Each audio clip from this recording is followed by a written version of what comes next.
Hello and welcome to our 2021 Little East Conference Championship Track and Field preview. I'm joined by head coach Mike Salem, who will be playing host this weekend to the conference. You ready to go, Coach? Yeah, we're getting there. Looks like the weather's going to be nice, so that's a really good place to start. And you know, uh, the facility's coming together. So it'll be a good time. Obviously, the several meets that we've had over the course of this season has kind of gotten us prepared to be able to put the thing on and balance it with the COVID issues that we need to and everything. And so, yeah, I'm excited to be able to have it. It's always exciting, I think, for our team to be able to compete at home, in kind of the ultimate meat of the season for them. So Definitely. After a really extended offseason for some of these athletes, the team came out with pretty impressive performances. How important were those early practices and preparations you guys made?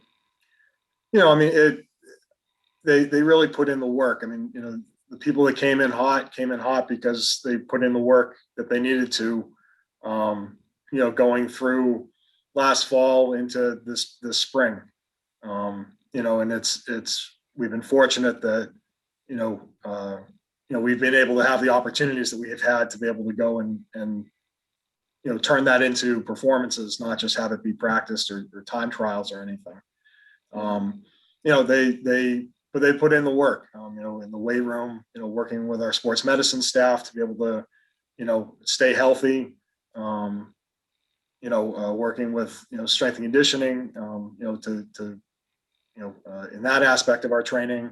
And then obviously the great work that, our assistant coaches have been doing, Coach Gardner, Jared Marshall, who joined us this past spring, and Ed Arcaro. They've really done a great job in getting our students where they need to be for right now, even under the unusual circumstances that we've been in. Mm-hmm. Yeah, the season saw quite a few changes with the schedule. How did the team stay so flexible to be prepared for the task at hand? Yeah, I mean, I think one of the things that we really try to preach, on the team is to take advantage of the opportunities when they come to you, and to be prepared for whatever gets thrown your way. You don't have a lot of control over who you're racing against, in a meet, or who's getting seated next to you in a race. You don't get to control the weather. You don't get to control, somebody else having a really good performance, that you're going against. And so, you have to be able to be flexible with whatever kind of gets thrown your way. And that's kind of how our sport works. And, I think they were able to just kind of take that, with the unfortunate cancellation that we had, to be able to still build off of it, going into this past weekend and now hopefully into conferences. Mm-hmm. What do you think the toughest opponent you faced this season was? I'm gonna cop out and say the coronavirus. That's, I think, probably been the biggest issue that we've had. I think for everybody. I mean, not just our team. It's been a real challenge. Doing things differently, competing in different ways. The doing dual meets is something that uh, in college track has kind of been in the dustbin for a long time. We haven't really gone and gotten to do opportunities like that, having those smaller meets. And so it kind of, again, just goes back to that, you just need to be flexible and ready to kind of do whatever you need to. But, we've been really fortunate with it.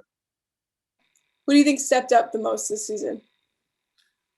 Um, I mean, we've had some really great performances. I think, you look at like Andrew Swallow, having not been able to have an outdoor season last year, we didn't get to really see where he was developing in the rest of his throws. And so to be able to see him, perform as well as he has in the hammer and the discus along with the shot, I think that's been, really, beneficial for us in terms of continuing to kind of grow with that whole group. Um, Obviously, I mean, Cam Rogers, he's just an athletic freak, and he's really done a great job of focusing and continuing to work on improving himself. Both in the high jump and the 400 hurdles. On the women's side, Kate Bernier's done a really great job. Balancing both track and soccer. With soccer, being her primary sport here, she didn't really even do track until she got here in college. So for her to, be leading New England in the 400 is pretty impressive. So there's been a lot of people who really kind of stepped up and grown into that. On the distance side, Alexa Van Voorhis is having, one of the just a phenomenal year after struggling with injury for the first part of her college experience here. Finally just getting herself to be able to go and perform, I think, the way that she's always hoped that she could. It's really rewarding to see somebody who's put that work in and struggled to be able to see them be able to come back and really put it all together, despite all the COVID issues that we've had. Really I applaud everybody. I mean, they really have done a great job of taking advantage of the opportunity that we have and trying to make the most of it. Definitely. You mentioned athletes like Cam, Andrew, and Caitlin, who still have quite a bit of time left as Corsairs. What do you think the future looks like for them? Yeah, I mean, certainly with COVID, it makes you value every moment that we do have, that we know that we're actually doing something. They've really done had a great year so far. We certainly hope to continue with some of that, going into whatever postseason opportunities we get to have. But it's exciting to know that you've got, some core people there who are doing a really, putting in the work and doing a great job. Having a lot of returners come back,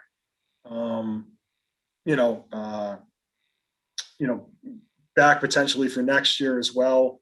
Or people that are looking to take advantage of the eligibility opportunities that have been created because of COVID, to, come back for a fifth year or come back for grad school and be able to do that. It's nice to know that we're going to be able to have, the opportunity with some of them to be able to go and take advantage of that. On the flip side of that, I don't fault, any of our seniors, who have come back and be able to compete as much as they can.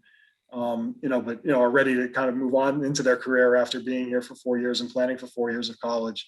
I look at somebody like, Taylor Walsh, who, had such a great indoor season last year, and we were really looking forward to building into outdoor last year. And, has come back and not having, the base of cross country, not having the speed and racing of indoor to be able to kind of prepare her for the outdoor season here, has still been, really, chugging along and shaving, seconds off of her 800 times to get herself back to where she wants to be. So it's nice to be able to see her be able to do that as well, obviously, but she's graduating at the end of the year. So we want to try to make this experience for her as great as possible. Yeah, definitely. As you'd mentioned, there's quite a few athletes who are sitting at the top of their event in the region or ranked in the top 10. How important is it for them to stay focused on this meet before they start thinking about the next round? Yeah, I mean, I think it's they look at it as an opportunity. I mean, we still have this meet in front of us, meets in front of us this weekend. To be able to go and improve upon those marks, to be able to solidify where they are in the region, where they are nationally. Cam right now is right on the razor's edge of the cutoff for high jump and the 400 hurdles indoor, or not indoor, in the national rankings. And so it's important to take advantage of the opportunity that we have right in front of us. And so you worry about the next race, the next throw, the next meet, the next attempt, before we even start worrying about what other people are doing and how that's going to affect the national list or how that's going to affect the regional performance list. But hopefully, we're hoping to be able to continue to have a couple more postseason opportunities. Hopefully, be able to get people to open New England's and be able to keep on building off of that, and with any luck, have a couple people to be able to go and try to earn themselves a ticket to NCAAs down in Greensboro. Mm-hmm. What do you think will be the biggest takeaway from this unique season? I really think it's to value the opportunity that you have. You know, I mean, life throws you curveballs. I mean, that's, you know, and not just in sports, you know, in just life in general. And, you know, you need to be able to adapt and still be able to try to find the positive, to be able to still move forward with what you want to be able to accomplish and what you want to be able to do. And, you know, we're very fortunate that we've got some great athletes here, great coaching staff, great support staff here who, you know, value that opportunity and value being able to go and being able to perform at a high level. And, you know, we're looking forward to being able to do that this weekend and going forward the rest of this postseason and into next season. Definitely. Well, thank you for taking the time to sit down with me, and best of luck this weekend. No problem. Thanks again, Molly. Thank you.